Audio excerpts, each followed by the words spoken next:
Torin was different. Not different in the way that made him special. Different in the way that made other kids point and whisper. They called him Torin the tongue-tied because he struggled to find the right words. They called him Torin the tumbler because he tripped over his own feet. The villagers shook their heads. "He'll never amount to anything," they'd say. Their words stung more than any bee-sting. Torin's heart ached to prove them wrong. He wanted to be someone, to do something worthy of their respect. But how could he, when even tying his own shoes felt like climbing a mountain? One day, while the other children played games of skill and agility, Torin sat by the well, staring into its depths. He saw his reflection looking back, small, scrawny and lost. A single tear rolled down his cheek and splashed into the water, distorting his image. In that moment, Torin made a decision. He wouldn't be a reflection of their pity anymore. He would find his own strength. He would climb his own mountain. There stood a mountain overlooking the village, its peak shrouded in mist. It was considered a dangerous place, full of wild beasts and treacherous paths. Most villagers avoided it. Torin saw it as a challenge. Every day, before the sun even thought of rising, Torin would sneak out of the village and start his ascent. The mountain was unforgiving. The wind bit at his skin, the rocks tore at his clothes, but Torin climbed on, his determination fueled by every mocking laugh, every dismissive glance he'd ever received.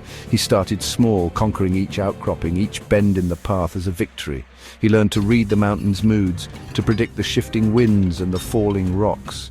He befriended the creatures he encountered, a nimble fox, a wise old owl, even a gruff mountain goat who taught him the surest paths.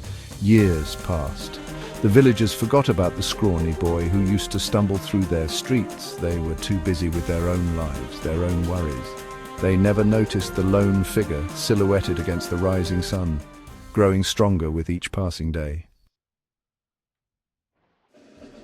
One day, a monstrous roar echoed through the valley. A fearsome beast, a chimera with the head of a lion, the body of a goat and the tail of a serpent had descended from the mountain, terrorizing the village. The villagers cowered in fear, their weapons useless against the creature's fury. From the mountaintop, Torin saw the destruction. He raced down the slopes he knew like the back of his hand, his heart pounding with a mixture of dread and a strange sense of purpose. He was no longer the timid boy who tripped over his own feet. The mountain had forged him into something else, something strong and unyielding. He faced the chimera, its fiery breath scorching the air around him.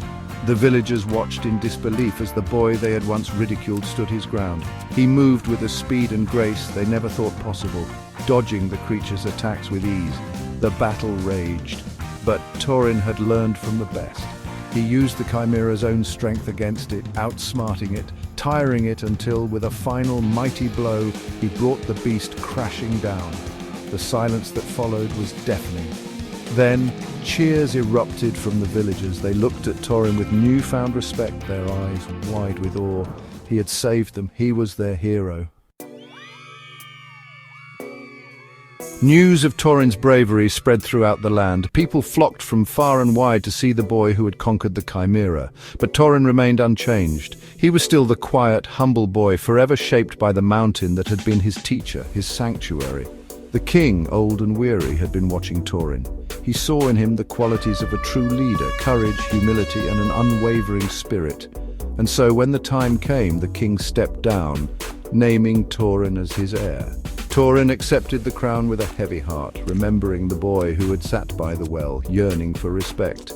He vowed to rule with wisdom and compassion, always remembering where he came from, the struggles that had shaped him.